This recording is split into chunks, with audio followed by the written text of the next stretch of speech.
नमस्कार मित्रांनो, मी संदीप और तुमचं स्वागत करतो आपल्या मराठमोळा युट्यूब चॅनल पॉवर ब्लॉग्स मध्ये। आता आपण आलेलो आहोत पंढरपूरला आणि वाखरी येथे रिंगण सोहळा साजरा होतोय। इथे माऊलींची पालखी येणार आहे आणि माझ्या मागे बघू शकताय वारकरी सगळे आलेले आहेत आणि माऊलींच्या पालखीची वाट बघताय। सगळा खूप आनंदात जोशात उत्साहामध्ये कार्यक्रम चालू आहे। इथे येऊन सगळं भक्तिभावामध्ये नावून गेलेला आहे। प्रत्येक एक वारकरी आपल्या विठ्ठलाच्या प्रतीक्षेत आहे आणि वारीची खूप मजा घेतात। तर माझ्या नजरेतनं किंवा पॉवर ब्लॉगच्या नजरेतनं वारी किंवा इथलं रिंगण दाखवायचा मी प्रामाणिक प्रयत्न करतोय। सो व्हिडिओ शेवटपर्यंत नक्की बघा, खूप मजा येणार आणि इकडचा जो पण अनुभव आहे किंवा असणार आहे तो मी तुमच्यासोबत नक्की शेअर करेन। सो व्हिडिओ शेवटपर्यंत नक्की बघा। रामकृष्ण हरी।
कुठे पालखी निघाले, कुठे कीर्तन चालू आहे, कुठे भजन चालू आहे। खूप आनंदात टाळ मृदुंगामध्ये आपल्या तुळशी वृंदावन वगैरे सगळं घेऊन खूप उत्साहामध्ये हा कार्यक्रम चालू आहे। आणि वारीला हे माझं पहिलं वर्ष जरी असलं तरी खूप छान वाटतंय आणि खूप भारी वाटतंय। सगळं भक्तिमय वातावरण झालं आहे। तुम्ही बघाल तिकडे आपले वारकरी आहेत आणि खूप उत्साहामध्ये हा कार्यक्रम साजरा होतो आहे। आणि तुम्हालाही जमलं तर कधीतरी वारीला नक्की या आणि हा आस्वाद घेतला ना तर जीवनातला एक वेगळा अनुभव आपल्याला भेटतो आणि हा अनुभव आपल्याला आयुष्यामध्ये पुढे घेऊन जातो। सो मी तुम्हाला एवढंच सांगेन की तुम्ही पण या आणि ह्या अशा उत्साहामध्ये सहभागी व्हा।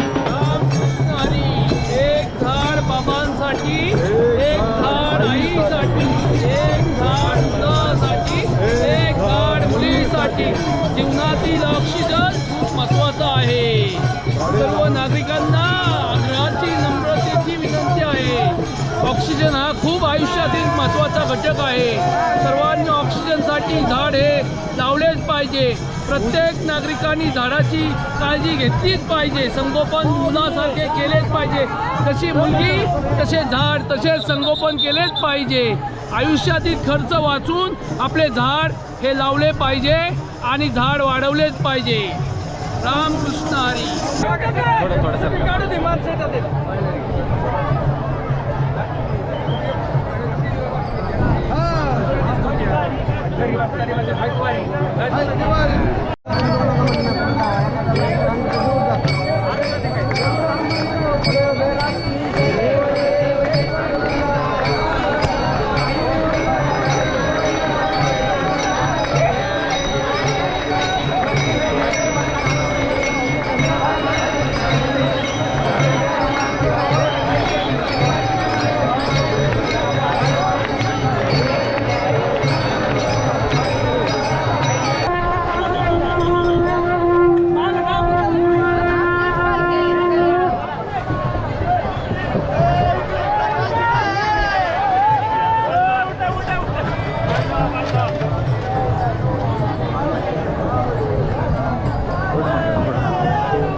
येत आता म्हणलं चला इकडे घे.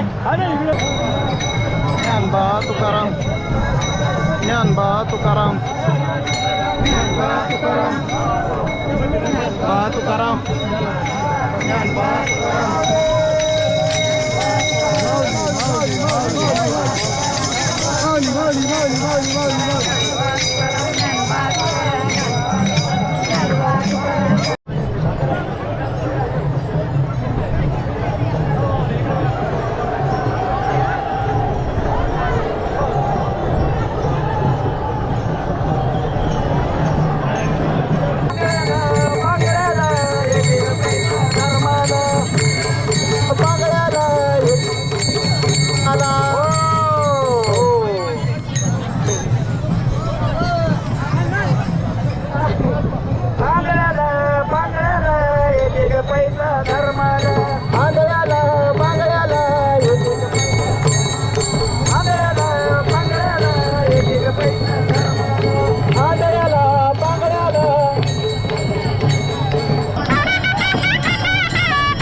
बाबांनी मला थांबवून त्यांनी स्वतःच टिक्का लावला आणि ते सगळीकडे जरी टिक्का लावला पैसे किंवा काही तुमच्याकडनं दक्षिणा द्याबद्दल मला काही बोलले नाही. बाबांचं मन मोठं आहे आणि इथे इंटरनेट नसल्यामुळे ना गुगल पेचे झालेत वांदे. सो बाबा खरंच खूप धन्यवाद. तुम्ही थांबवलात आणि तुम्ही एवढा मान दिला.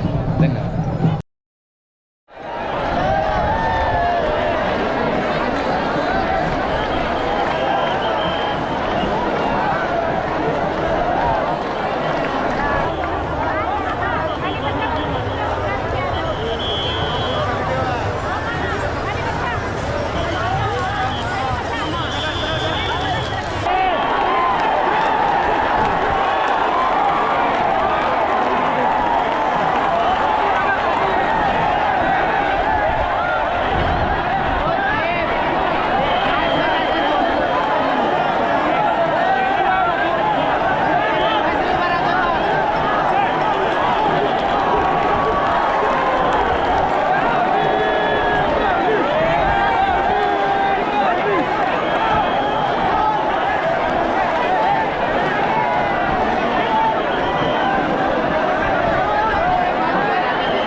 सो मित्रांनो, हा होता आजचा ब्लॉग आणि वारी बघितली आपण आणि रिंगण सोहळा बघितला. आय होप हा व्हिडिओ तुम्हाला आवडला असेल.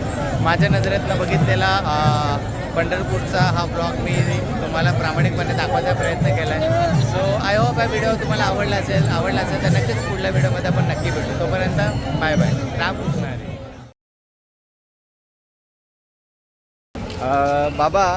बाबा भेटलेत मला वारीमध्ये आणि खूप बरं वाटतंय. बाबा, यंदाचं कितवं वर्ष आहे तुमचं वारीचं? 25 वर्ष पूर्ण झाले आणि वारीला एवढ्या लांबून, म्हणजे आता तुम्ही कुठून आलात? अंबोजोगाई. किती लांब आहे ते? 400 किलोमीटर चालत आलायत तुम्ही आणि एकटेच आलायत की कोणासोबत आलाय? एकटेच. बरेच दिन लोक बोलले माऊलीसोबत. अच्छा, माऊलीसोबत एकटेच आहेत बाबा आणि 25 वर्ष सलग ते वारीला येत आहेत आणि 400 किलोमीटर अंतर चालत येणं म्हणजे छोटी गोष्ट नाही. बाबा, तुम्हाला वारी देऊन नक्की काय समाधान भेटतं किंवा तुमचा काय अनुभव आहे? मला भरपूर समाधान झालं माझं.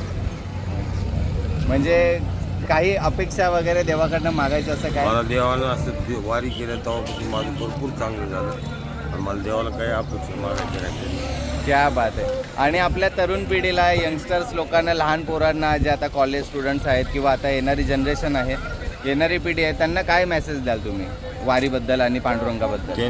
त्यांनी येऊन आयुष्यात एक वारी करावी माऊली. एकदा तरी वारी झाली पाहिजे. माणुसकीचा खरा अर्थ कळतो. आणि मित्रांनो, बाबांना भेटून खूप बरं वाटलं आणि बाबा 25 वर्ष 400 किलोमीटर चालत येतात. आपल्याला 4 किलोमीटर चालत यायला सांगितलं की आपल्याला थोडंसं घाम फुटतो. पण बाबा, खरंच तुम्हाला मानलं आणि खूप खूप धन्यवाद. तुम्ही वेळात वेळ काढून आमच्याशी बोलला. रामकृष्ण आहे.